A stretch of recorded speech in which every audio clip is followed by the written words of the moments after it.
Hello, it's me, DC, and I'm here for Fantasy Basketball Analyzer, wishing you a happy Easter if you celebrate that sort of thing. If not, happy Week 16, potentially the start of your playoffs.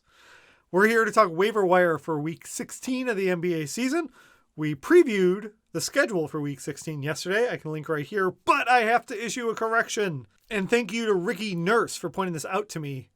There was an error on this grid yesterday. If you look now, Toronto listed at 5 games. I missed that. The Toronto-Chicago game that I mentioned last week that still hadn't been rescheduled. Apparently it has been rescheduled. It's for this week. So Chicago went up to 4 games. Toronto went up to the, peak of 5 games, which makes it exciting. So the spreadsheet was already updated if you had clicked the link from yesterday's video, but I wanted to clear it up, so we'll keep this up. Here's what we're looking at for this week. Detroit and Toronto with 5 games. Let's get into the waiver wire. Off the top, Nickeil Alexander-Walker is probably an ad in most shallow leagues. In fact, if it's not a shallow league, he probably already is picked up. He's rostered in 46% of leagues, and the Pelicans have 4 games next week. He's playing well. The problem is last week I gave my whole big talk about we're picking up for upside now, and then we're going to focus on the coming week and stuff like that. So if you're in a weekly locks league, I love picking up Nah. But he doesn't play on any of the good streaming days. So if you're in a daily change league, you might add him and not get to use him very much. So you got to be careful about that. If you look at the schedule, he might not actually fit with your needs, even though I think he should be owned, right?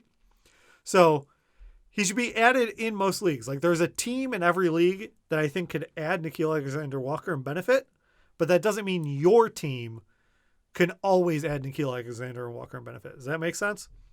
So he's the top on my list, which kind of indicates where I'm going from here. But we'll get into it further. He's not going to be available in most of our leagues. If you're watching here, you're probably in a more competitive league where he's probably not out there. But along the same lines, Jaden McDaniels, rostered in 39% leagues, probably should be picked up. Minnesota's got 4 games, and they get to play Sacramento and Chicago at the start and end of the week. You like both of those. Sacramento is against Monday, where you probably get to use them, right? Because Monday, Thursday, Saturday are the days we're attacking for streaming. Next on my list is Jalen Brunson, rostered in 21% of leagues. Dallas has 4 games next week, and it's a mix of good and bad. He plays Utah and San Antonio. You don't love Houston. It's a good matchup. I think he's getting a little overlooked. His scoring has come up, but when you look at the game-to-game, I think it could be disappointing, right? Like last game, 19 points, great, but only 3 assists. 2 steals is good. He's the type of guy where I think if you're looking every night of how do you do, you're not going to feel great. But if you're looking at it for the 4-game average at the end of the week, you're going to feel pretty good because he's going to get the games where he gets 7 rebounds and 5 assists mixed in there. And you're going to feel okay, right? He's averaging 14 points, 4 rebounds, 3 assists. That's not going to wow you. It's going to be more exciting in points league. But I think he's a serviceable option, and he plays on Monday and Thursday, 2 of the low volume days. So there's a good chance you can get him in there. But I wouldn't cut anything huge for him, right?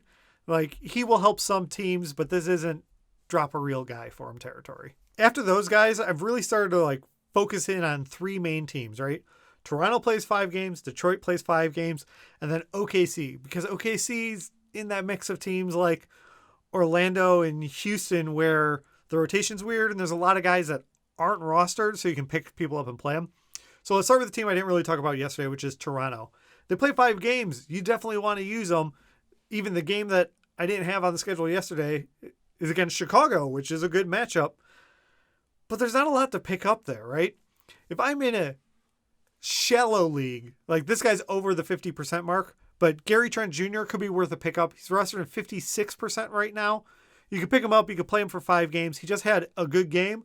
I'm not expecting what we just saw from him to continue all week, but with 5 games, there's a good chance he will outpace someone you might have from Orlando or Philly that only has 3 games. I had Shake Milton on my honorable mention list, so we'll just talk about him right now. Rostered at 30%. He's playing pretty solid. His averages are going to be closer to what I just talked about with Brunson, but he only has 3 games. I would rather roll the dice with Gary Trent at 5 games and get the extra minutes and just hope to pile up some extra stats, even if the averages aren't better, but it has the upside of being better. If I want to go for real dark horse candidate, Toronto, just trying to play 5 games, and I'm not bold enough to do this in a weekly lock league, but Malachi Flynn, he's rostered in 1% of leagues. You can get him for 5 games. The idea is Lowry's out right now, so Flynn's getting the extra minutes. So you're going to get 5 games at increased minutes on a guy who's 1% rostered. I don't think I can lock him in for a weekly locks league. I would love to take credit. If this works out, it'd be fun to be like, woo, nailed it. Great move. But if I'm looking at weekly locks league, potentially my playoff starting, depending on your setup, if you're in a 2-week playoff matchup head-to-head, it's a little too bold for me, but I think he's worth the list if you're really scrambling, looking for some edge. You're the big one that's down. But in daily change, it could be interesting. I wouldn't pull the trigger yet. He's only rostered 1%. No one's probably going to beat you to the punch. But it would be cool to get him against Washington to start the week and feel pretty good about it. For Detroit, I wanted to have better options. I don't really. Yesterday we talked about it. Hamidou Diallo is the guy I'd be most excited about. He's rested in 43% of leagues, so he's out there. But it looks like he's resting on back-to-backs. Now, I only have like a 1-game sample, or I guess 2 because it's a back-to-back, of him in Detroit where he rested on back-to-backs. Maybe that won't keep up. But Detroit's not playing for anything. They like him, right? This is the GM who was in OKC. They went to Detroit, traded for him. So they like him as a building block for the future. They're not playing for anything. With 5 games this week, I think he's going to miss probably 2 of them, if not 1, because they've got 2 back-to-backs. So if you're picking up Diallo, you're hoping for the best. In a dynasty or keeper league, like, you can go for it. But I think you're only going to get 3 games. I don't really think you can capitalize it. And if you're trying to win now, which I think you should be trying to win now, I actually don't think Diallo is the right pickup. Maybe you let someone else grab him and be disappointed with this week. Maybe your opponent gets in, that's your edge. Beyond that, I tried to look. I wanted to be sneaky, right? I got deep with Malachi Flynn, right? Dennis Smith, once upon a time, he came to Detroit and had a triple-double and then didn't play. He's only rostered in 4% of leagues, but he just came back and it was a dud. If you're feeling bold, same type of thing. Okay, if you can cut him in the middle of the week and go for it. I don't feel good endorsing him. He's only rostered in 4%.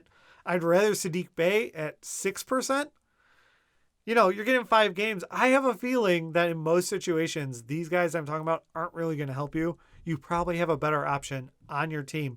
But if you're just trying to get that game edge, or take note of this, or come back and watch the video again towards the end of the week, if you're looking behind in certain stats, or you need to boost up like field goal percentage, you can plug in a guy, a point guard or something at the end of the week that can help you out. Maybe that would help, but I don't think any of these are home run swings that are going to help you this week. Killian Hayes is supposed to be coming back. He's actually rostered at 18%. He's higher than Saddiq Bey, who's actually been playing. That surprised me a little bit. I'm not in a hurry to pick him up either. Shifting over to OKC, we got Theo Maledon rostered at 25% and Pokusevski 31%. They play 4 games this week and 4 games next week. So they're viable both for play now and hanging on to, right? They could be more than just streamers. They're coming off of dud games. Doesn't look like it's affected their pickups yet, but maybe someone will be dropping them. They just got their butts kicked by Portland, right? They lost 85 to 133. I'm not reading too much into the down game from both of them. I think they're worth a look. And honestly, as much as I want to get the edge with the Detroit or Toronto guys getting 5 games, I'd be more interested in picking up either of these guys that I think can contribute this week and going forward, rather than some of the crazy moves I picked. Unless it's Malachi Flynn, and then I'm going to be like, woo, I was crazy. I helped you out. But realistically, I would rather go with these 2 safer guys. I've got a third guy, actually, from OKC. Do you got to guess? I'm stalling. I'm vamping for a minute so you can guess who it could be. Is it Isaiah Roby? That would make sense, but it's not. He actually made my honorable mentions. He's at roster 25%. I think it's fine, but that isn't where I was going. I was going deeper. I was going with Kenrich Williams, rostering 4% of leagues. I was going much deeper. Now, I don't think he's better than the other options we've talked about. If you're getting ready for your playoff push or you're in the playoffs, I'm trying to give a deeper, diverse set of names for your league. Don't pass over other people I've talked about to try and get Williams, but Williams has been playing well. Nothing crazy, right? He's coming off an 18-5 game, shot 53% from the floor. He did all of it in 25 minutes. So if he got a little extra bump, he could be viable. Like I said, it's 4 games this week. I'm really not cutting much, but if you're scrambling, someone's out, you're looking for something. OKC's got 4 games, and they start against Detroit. You like the start of the week. They also play at the end of the week. You don't love the matchup against Philly, but it's on Saturday. That's the only 6 games that day. There's a good chance you can get in some of these OKC guys, and that's why I'm looking at them. That wraps up most of the guys I wanted to talk about. I looked at the transaction trends to see if there's anyone else I was missing, so let's just talk about it, maybe cut some guys off the list, make it a little easier. Top of the list is Miles Bridges. He's 57% rostered, so he's too high of ownership for me to have talked about on this show. And Charlotte only has 3 games next week, which means you're going to be getting 1 or 2 less games than your opponent.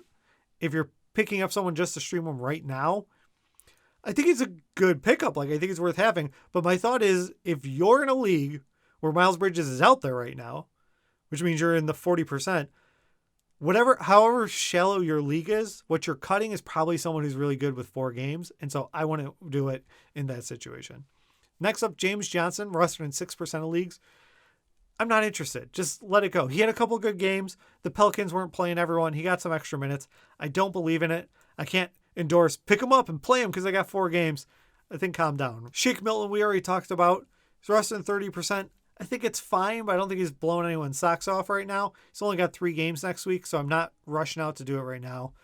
Aldridge, surprisingly, he's on the top of the ad list, but he's rostered so high. He's over 70% already, so he didn't make the cut for this show. And to wrap out that list are guards that feel like I always have on the honorable mention, but can't quite bring up. Thomas Saddiq, Bulls now have 4 games after I've adjusted the schedule. Or I should say the league adjusted the schedule. And DeAnthony Melton. You know the deal with Melton's minutes, and Saddiq's solid, but he's not going to wow you or anything. Quick bit of business before I get out of here. Next week, I'm not going to be here in the studio. So the shows are going to be a little bit different. I'm going to pre-record Saturday's show, and then Sunday's timing might be a little different because I have to do it away from the studio. I will not forget about you. I will still help you get ready for week 17. But in the meantime, hope this helped. Get your waivers in and go out and win your week. Thank you so much for watching. If you've made it this far, please hit the like button and leave a comment down below. It helps me grow the channel. If you want more videos like this, hit subscribe or even the little bell will give you alerts. And I'll be back soon with another video for you. Hey, you stayed till after the credit. Did anyone notice I wore Bucks shirts 2 days for this weekend? This wasn't planned at all, but it was Easter and I don't have an Easter Bunny basketball shirt. And I thought this weird mutant turtle with buck antlers was the closest thing I had to an Easter Bunny. So I just went for it. Happy Easter, everyone.